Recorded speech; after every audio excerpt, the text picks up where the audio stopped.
Welcome to this deep dive. We're tackling a question you might have heard buzzing around lately. Is fintech the new crude oil? We're going to really dig into this analogy today and see just how well it holds up. Yeah, and it's a really potent comparison, isn't it? You know, just like oil fundamentally powered the industrial age.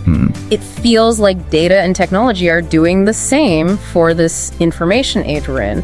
The real question, though, is does the analogy truly capture the essence of data in finance? Right, or are there sort of fundamental differences we need to unpack? Exactly. So, okay, let's start with the core of it, the crude oil part. Yeah. In this analogy, that's data, right?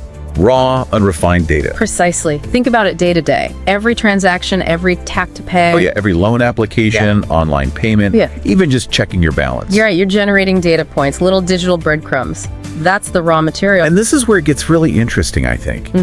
How these fintech companies, you know, the Stripes, the PayPals, the newer neobanks, they take that raw stuff and they refine it into actual products. We're talking customized loans, real-time fraud checks, super personalized financial advice, things traditional banks are still catching up on. That refinement process is key. It's sophisticated analysis, algorithms turning patterns into predictions, into value. And that value, it's huge. The numbers are just, well, they're staggering. Was it the global fintech market? Something like $340 billion this year, 2024. That's the estimate, yeah. And projected to hit, what, $1.13 trillion by 2032? Over $1 trillion. That's more than tripling the growth rate, over 16% annually. It really does echo those, 20th century oil booms, that kind of explosive expansion. It absolutely does. And behind that boom, you've got the venture capitalists, the VCs. They're like the modern day wildcatters, pouring in billions. Billions, yeah. Not just money either, right?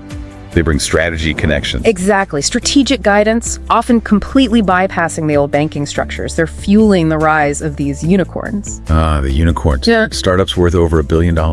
And there are loads of them, over 1,467 globally by late 2024. Wow.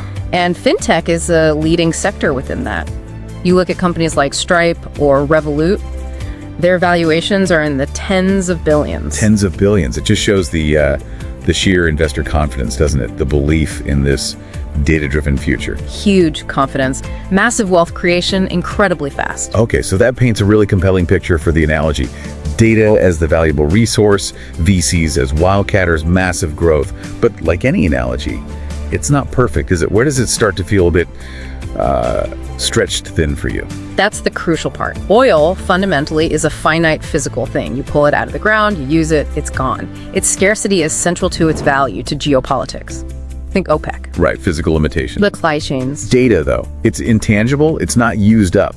In fact, its value can actually increase the more you use it, combine it, analyze it. That's a huge difference. Network effects, right? Exactly. Network effects that just don't apply to barrels of oil. It creates a very different market dynamic, potentially more winner take all. And the markets themselves are different too, aren't they? Oil is tied up in geopolitics, physical logistics. Very much so. Pipelines, tankers, nation-state actors.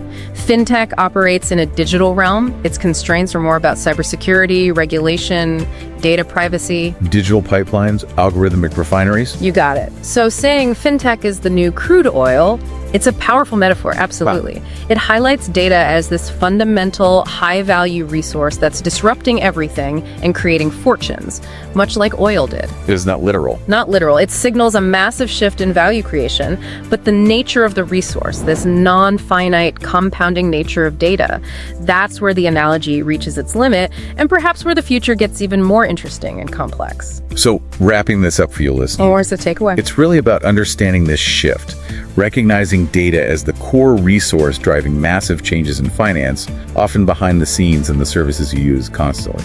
Yeah, definitely. And maybe here's something to chew on. Given that data, unlike oil, isn't consumed, it actually grows in value the more it's connected and used. What does that really imply for the future? Think about resource management, ownership, maybe even the structures of economic power in our digital world. It's something quite profound to consider. A lot to mull over there. We'll leave you with that thought until our next deep dive.